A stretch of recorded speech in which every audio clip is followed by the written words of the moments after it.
নমস্কার, আমি doctor Debasmita Roy, director Dyuti cardio and gastro solutions.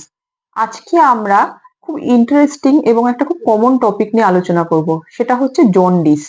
Jaundice মানে কি? জন্ডিস মানে ক্লিনিক্যালি চোখ হলুদ হয়ে যাওয়া, ইউরিন হলুদ হয়ে যাওয়া এবং রক্তে বিলিরুবিনের মাত্রা বেড়ে যাওয়াকে আমরা সাধারণ ভাষায় জন্ডিস বলি। জন্ডিস কোনো রোগ নয়, জন্ডিস হচ্ছে আন্ডারলাইং একটা রোগের উপসর্গ। জন্ডিস বিভিন্ন ধরনের হতে পারে, যেমন হিমোলাইটিক জন্ডিস, যেমন থ্যালাসেমিয়া রোগীদের শরীরে রক্ত ভেঙে যাওয়ার কারণে যে জন্ডিস হয় তাকে হিমোলাইটিক জন্ডিস বলে। হেপাটোসেলুলার জন্ডিস, আমাদের লিভারে ভাইরাসের সংক্রমণের জন্য যে জন্ডিস হয় তাকে হেপাটোসেলুলার জন্ডিস বলে। অবস্ট্রাকটিভ জন্ডিস, পিত্তনালীর শেষ অংশে পাথর কিংবা টিউমার ক্যান্সারের জন্য ব্লকেজ হয়ে গেলে যে জন্ডিস হয় তাকে অবস্ট্রাকটিভ জন্ডিস বলে। এই সমস্ত রোগে রোগীর বিলিরুবিনের মাত্রা রক্তে বেড়ে যাবে এবং সেটা ক্যারেক্টারাইজড হবে চোখ হলুদ হয়ে এবং ইউরিন হলুদ হয়ে। এর সাথে অ্যাসোসিয়েটেড সিমটম কিছু হতে পারে, যেমন পেটে ব্যথা হতে পারে, ইচিং হতে পারে, স্টুল কালার অল্টার্ড হতে পারে, যেমন অনেক সময় ডার্ক ইয়েলো হতে পারে কিংবা হোয়াইটিশ হতে পারে। এছাড়া জন্ডিস রিলেটেড কিছু কমপ্লিকেশনস হতে পারে, যেমন হচ্ছে দাঁতের গোড়া দিয়ে রক্ত পড়া, গায়ে লাল লাল ছিটে হয়ে যাওয়া।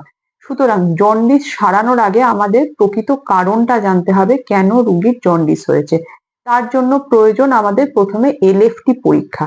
এলএফটির মাধ্যমে আমরা কি ধরনের জন্ডিস হয়েছে সেটা আমরা বুঝতে পারবো, যেমন হিমোলাইটিক জন্ডিস, অবস্ট্রাকটিভ জন্ডিস কিংবা হেপাটোসেলুলার জন্ডিস, যেটা আমরা আলোচনা করলাম। এবার সেই অনুযায়ী আমরা প্রথমে জন্ডিসের ক্যারেক্টারাইজেশন করে তার আন্ডারলাইন কারণটাকে খুঁজে বার করব। যদি পেশেন্টের হিমোলাইটিক জন্ডিসের জন্য যদি জন্ডিস হচ্ছে, তাহলে সেক্ষেত্রে রক্ত বিশেষজ্ঞের কাছে গিয়ে, থ্যালাসেমিয়া বিশেষজ্ঞের কাছে গিয়ে চিকিৎসা করতে হবে। যদি পেশেন্টের অবস্ট্রাকটিভ জন্ডিস বা পিত্তনালীতে ব্লকেজের জন্য জন্ডিস হচ্ছে, তাহলে তার জন্য উপযুক্ত অপারেশন করতে হবে। যদি পেশেন্টের ভাইরাসের জন্য জন্ডিস হচ্ছে, তার জন্য উপযুক্ত ওষুধ দিতে হবে। এবার কয়েকটা কমন প্রশ্ন বলি। জন্ডিস হলে রোগীর প্রথম প্রশ্ন হচ্ছে আমরা কি খাবো।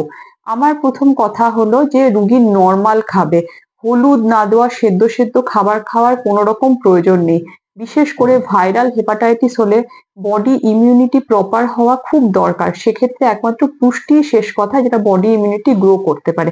সেই জন্য আমাদের সাধারণ বাড়িতে যা রান্না হয়, ভাত ডাল তরকারি সবকিছুই রুগী খেতে পারে। দ্বিতীয় প্রশ্ন হলো যে রুগী কি মাছ মাংস ডিম খেতে পারবে? হ্যাঁ, খেতে পারবে, কিন্তু পরিমিত মাত্রায়, এবং সেটা প্রপারলি রান্না করতে হবে। খুব তেল ঝাল মশলা দিয়ে রান্না করলে চলবে না।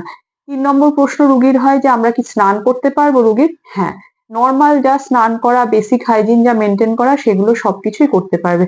4 নম্বর কথা হচ্ছে যে আমরা বিভিন্ন পাতার রস ইত্যাদি খেতে পারবো কিনা? উত্তর হচ্ছে না, প্রয়োজন কিছু নেই।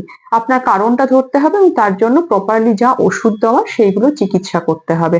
পেশেন্টকে কি রেস্টে থাকতে হবে? কিছু কিছু সিচুয়েশনে আমরা রুগীকে রেস্টের কথা বলি, কিন্তু সব সিচুয়েশনে রেস্টের বলার দরকার নেই। অনেক সময় আমরা প্রয়োজন বুঝে লো ফ্যাট ডায়েট বলি, বিশেষ করে অবস্ট্রাকটিভ জন্ডিসের ক্ষেত্রে।